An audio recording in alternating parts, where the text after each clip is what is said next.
Alors, en 1970, le législateur a créé deux mécanismes qui permettent d'assurer la stabilité de l'exploitant preneur sur le fonds qu'il met en valeur. Alors, il y a le bail rural à long terme et le groupement foncier agricole. Il me semble que Denis en a parlé tout à l'heure, GFA.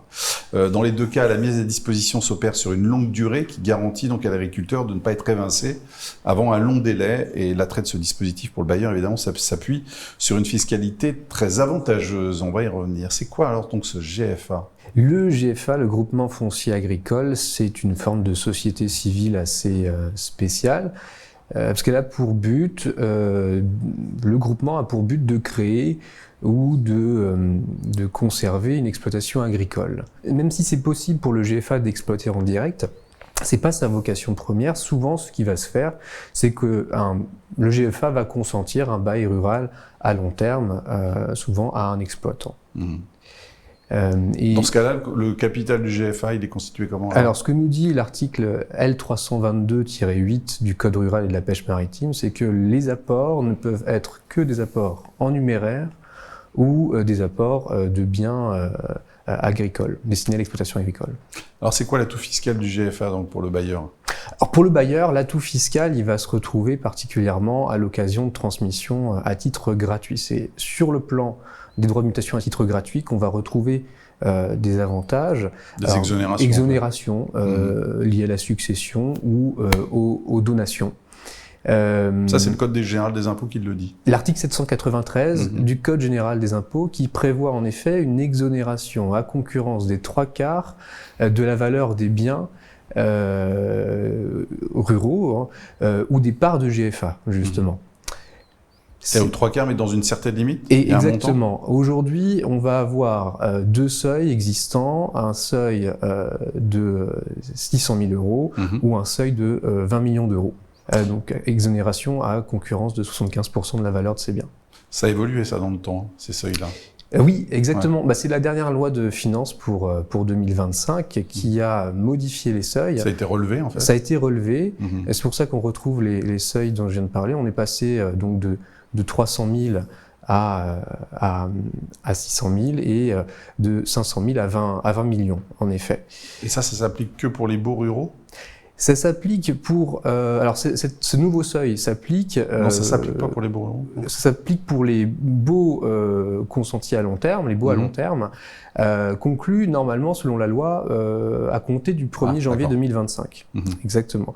Alors, on a eu justement une incertitude sur la temporalité, sur l'application de cette nouvelle mesure, parce qu'on a eu un communiqué de presse juste après la publication de la loi de finances pour 2025, suivi d'une réponse ministérielle qui finalement est venue dire que ces nouveaux seuils pouvaient s'appliquer même si le bail avait été conclu avant le 1er janvier 2025. Donc ça veut dire qu'il va y avoir une disposition dans la prochaine loi de finances ? On s'attend à ce que la nouvelle loi de finances pour 2026 précise cette temporalité-là.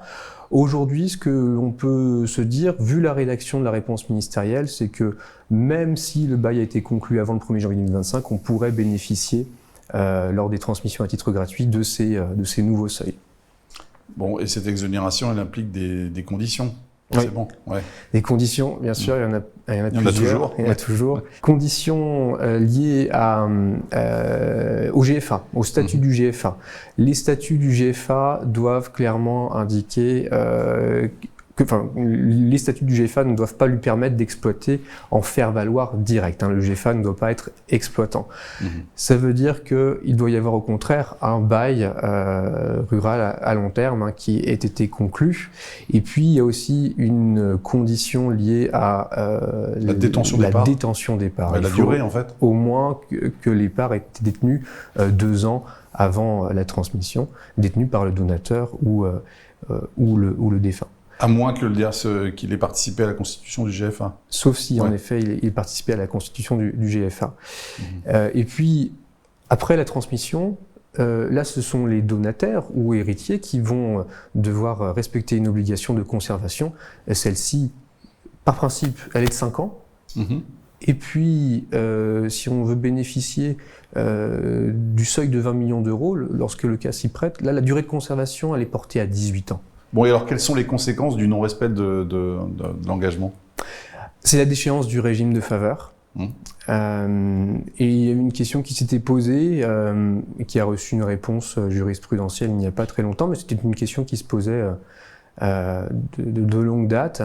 Une instruction ministérielle de 90 évoquait le cas de l'aliénation partielle du bien qui avait été transmis. Est-ce que ça fait tomber ou pas entièrement l'exonération dont on a bénéficié? La réponse, selon cette instruction de 1990, était oui.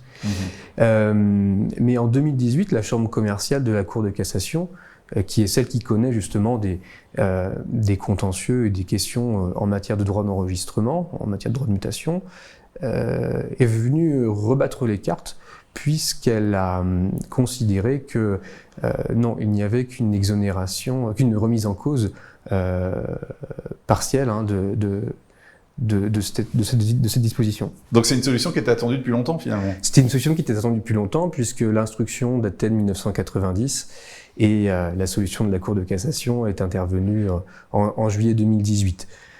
Donc c'est en effet une solution qui permettra aux notaires de rassurer leurs clients. Il y a un doute toujours ou pas, quelque part?